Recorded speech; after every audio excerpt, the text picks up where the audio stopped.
The rain does not fall gently in Bavaria in April of 1945. It slaps the earth like accusation. Mud clings to boots, engines idle and cough.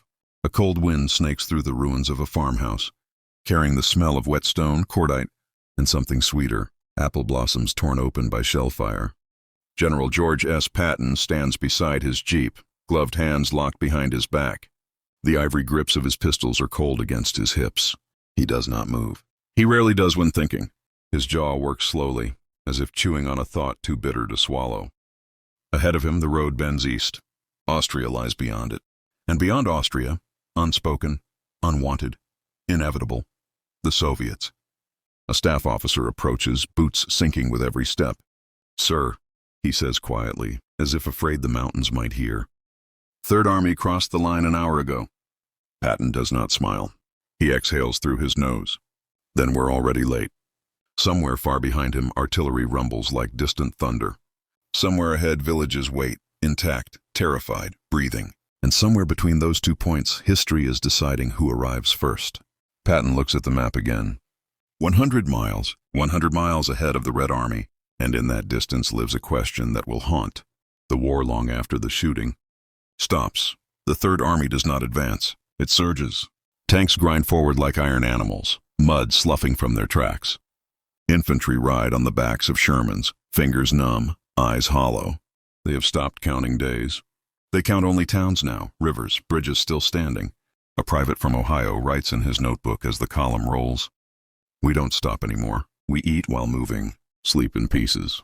The war feels like it's running away from us, and we're afraid if we slow down, it will turn around and kill us."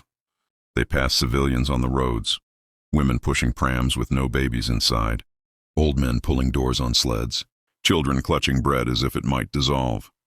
The Americans do not cheer. They drive faster. Overhead, clouds scrape the Alps like dirty bandages. The mountains loom, white, indifferent, ancient. They have watched armies come and go for centuries. They do not care who arrives first. At headquarters, Eisenhower reads situation reports by lamplight. His eyes burn. The ashtray overflows. Every map is a wound. Montgomery's lines are neat. Bradley's are disciplined. Patton's look like lightning. Eisenhower rubs his temples. The agreement is clear. The lines are agreed. The Russians will take Vienna. The Americans will halt, but Patton is moving. They reach Austria at dawn. The sun rises pale and thin, like it is afraid to fully show itself.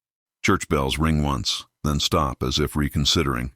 No resistance, no burning cities, no last stand, just white flags in windows and hands raised in doorways. A corporal steps into a bakery. The ovens are still warm. Bread sits on wooden racks, golden, whole, untouched. He does not speak. He reaches out and presses his fingers into a loaf. It springs back. He starts to cry. Outside, a lieutenant watches a farmer unlock his cellar. Inside, wine bottles stacked like treasure. Not hidden, not broken. "Jesus," someone whispers. They were saving this. Patton rides through it all without stopping. His eyes scan rooftops, crossroads, faces. "This is what the war looks like," he mutters to no one. "When you get there first." A messenger jeep arrives in a spray of mud. "Message from Chef, sir."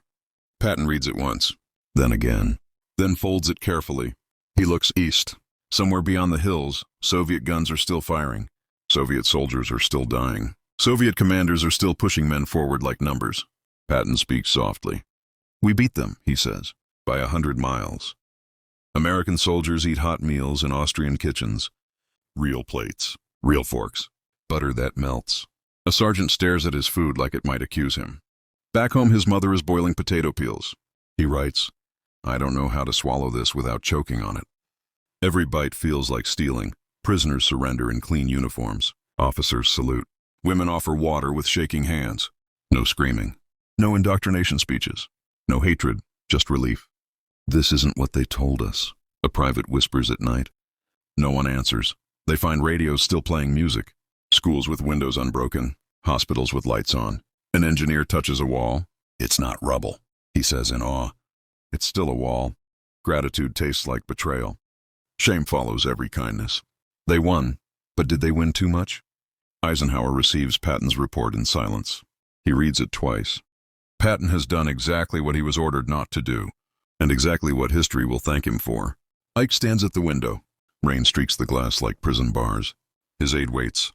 Finally, Eisenhower speaks. He's a mile ahead of orders, he says. And 100 miles ahead of the Russians. A pause. Then quietly, and God help us all if that matters more than it should. Patton writes in his diary that night, I have always believed wars are won by men who arrive first. Politicians arrive later and explain why it was inevitable. Letters arrive from home. From Berlin, ruins. From Poland, graves. From the East, silence. The men understand now. This was not a race for land. It was a race for souls. The order comes days later. Halt. Hold position. Do not advance further east. Patton stares at the paper. Austria is quiet now. Too quiet. The Red Army will arrive soon enough. They always do. Patton folds the order and places it in his pocket. He looks at the mountains one last time. We were 100 miles ahead, he says to the wind. And still not far enough. Years later, Eisenhower will say nothing publicly, but in private, to a friend, he will admit, there are moments when a general wins the war, and moments when he loses the peace. Patton did the first. I had to worry about the second. The camera pulls back. Mountains, roads, borders drawn in ink that will fade, and the question lingers, unanswered. What would the world look like if those 100 miles had been allowed to stretch just a little farther?